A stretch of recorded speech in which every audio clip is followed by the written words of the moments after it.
Hello, this is Sophomore Astrology. My name is Sarah, and for this video, I'm going to talk about Mars in Gemini. Now, be sure to like, share, and comment on this video. Subscribe to my channel.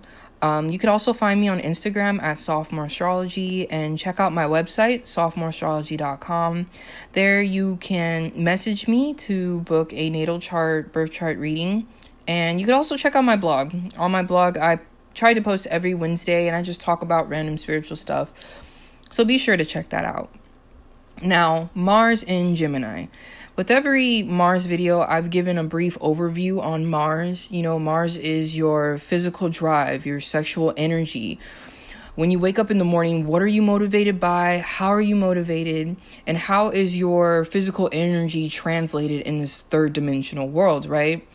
You know, Mars is considered a hot, dry planet, and it is, in my opinion, considered the most masculine planet because it could be just so outright and so straightforward and so assertive and even aggressive as well.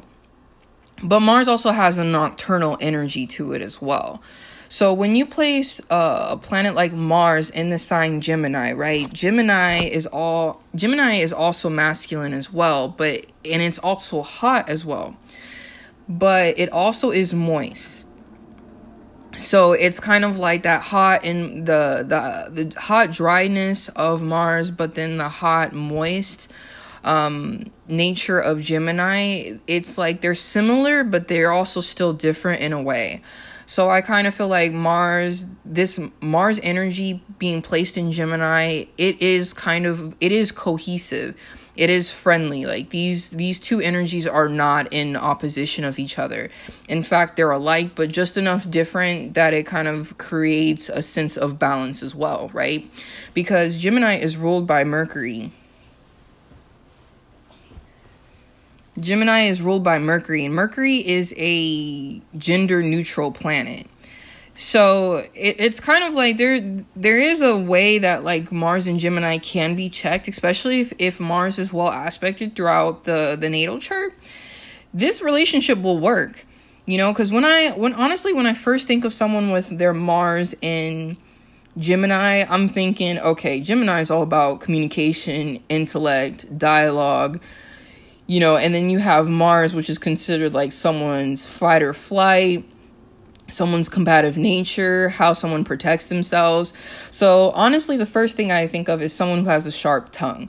You know, if you're into tarot, it's like, I kind of think of like the negative side of Mars in Gemini. The dark side of Mars in Gemini is having that Five of Swords, combative, gossipy, you know, hurting with someone's words energy. But in its highest vibration, Mars in Gemini can be someone who has a very physical, curious energy, and also too they have a gift for gab, and they know how to be very strategic in what they say in a way where it's like they're able to kind of convince people of things because their mental aptitude is so like flexible and agile. They can kind of shift and move compared to what people need to hear. You know, they definitely can pick that up when they walk into a room, like what needs to be said and how to kind of say it. But more so, it's more like knowing how to kind of flex and move and adapt in their surroundings by what they're saying verbally, right? So because both Mars and Gemini have a very quick energy about them, you know, I feel like Mars and Gemini people hate getting bored. You know, they constantly need that stimulation. And in fact, I kind of feel like Mars and Gemini people, they could be diagnosed with things like ADHD, or they could be considered very like hyper children growing up, where it kind of feels like they were that kid in class who just was able to quickly finish all their work. And then they're sitting up there talking to the teacher because they're just so bored and they don't know what to do with themselves. Or they're like trying to like either if the teacher knows how to direct that energy, then they can have that child help others with the work that they're doing, the classwork, or they're just kind of going to create chaos, and they're going to be that kid that said, hey, they said this to me, and hey, they say that to me. Like as a kid, they probably got in trouble for what they said versus anything that they did. Because like I said, it's like, even though like Mars and Gemini, they could be very smart people. And it's almost like they have, because Mars is in this Gemini placement, it's kind of like they have, their mental and their physical are very much, working with each other. And that ebb and flow is pretty much like consistent, and it's very balanced, you know? Yeah, it's just like agility and in thought, and also too that like that flexibility, that ability to kind of go from light to dark, to kind of go from different extremes of different polarities all over the place. It's kind of like they could be all over the place. But also too, it's because that intellect, that strategic intellect, and it also can be subtle sometimes too.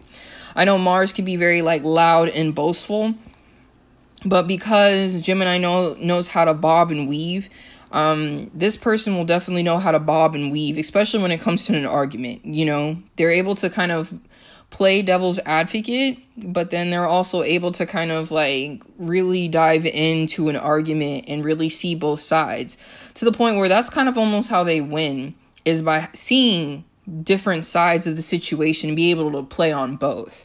You know, they don't really have allegiances in an argument, because the goal is to win the argument. So they will see both sides as they need to in order to win. And with saying that, like, Mars and Gemini people are very funny. They can be very, very funny. And in fact, there's a lot of celebrities that are comedians who have this placement. You know, I'm talking about people such as, like, I did a natal chart reading on Tyler, the Creator, and he had a Mars and Gemini, and that explains his like crazy dynamic humor, you know, and also how he is just physically as a person. He just seems like all over the place, doing crazy stuff all over the place, right? Also, too, Kevin Hart, Tina Fey, Damon Wayans, Tim Allen, Larry David, Jim Gaffigan, Spike Lee. These are all people who have an ingenuity when it comes to how they carry out things. I also want to say, like, I don't think I've ever talked about it in another Mars video, but Mars is also kind of like how you manifest, you know?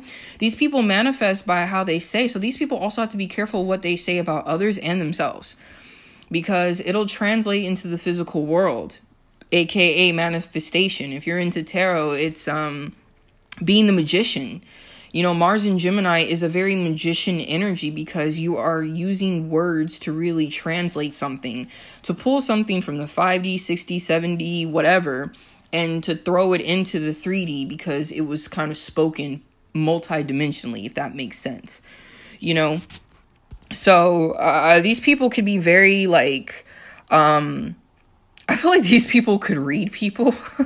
They're very good at roasting someone. So it's almost like you got to be careful, because if you don't have a lot of insults in your arsenal, these people will tear you apart with their words.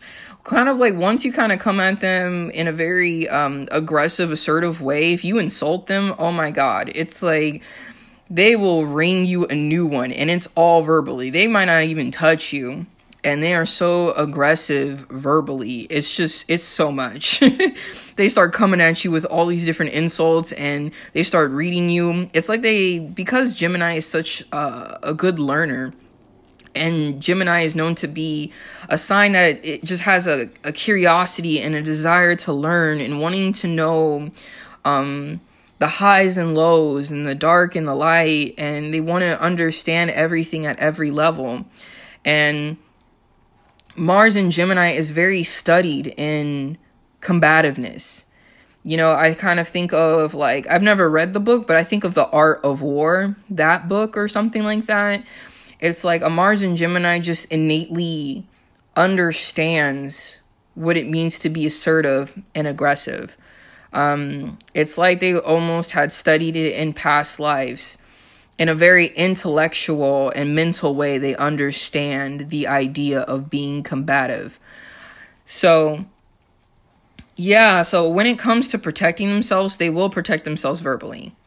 But also, too, on the other hand of that, it also means that they could be very hurt by someone else's words. You know, it's almost like they kind of hold insults. I remember watching this video about Kevin Hart. And it was one, I forget which movie it was about, but it was in like his series on Netflix, was like a docu-series of his life or something like that. And he was saying that he came out with this movie, and the critics said all these negative things about his movie, saying that it wasn't going to be good, that it's not worth seeing, all of that, right? And then when the movie actually did well, you know, because I think honestly too, just not to get into a tangent, but I kind of feel like when movies come out, critics want to just say something negative about it, and then they think that all the time that's going to affect how successful a movie ends up being. And I think in this case, they were wrong. You know, people actually loved watching the movie, you know, because critics, they realize that they're critiquing the movie because that's their job, versus people who just watch movies just because they want to, because it's, you know, it's something fun to do. It's a leisure.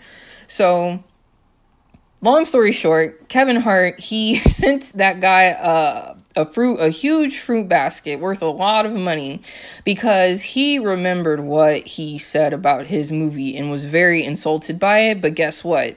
He sent a letter, words, communication to express that he won in that situation, that his movie was successful.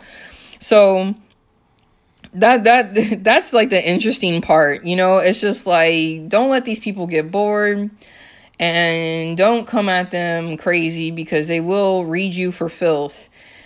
I just like, and it's just like, you don't even know how they were like studying you that much, because they seem so all over the place, but they could be very focused mentally if they want to be, you know.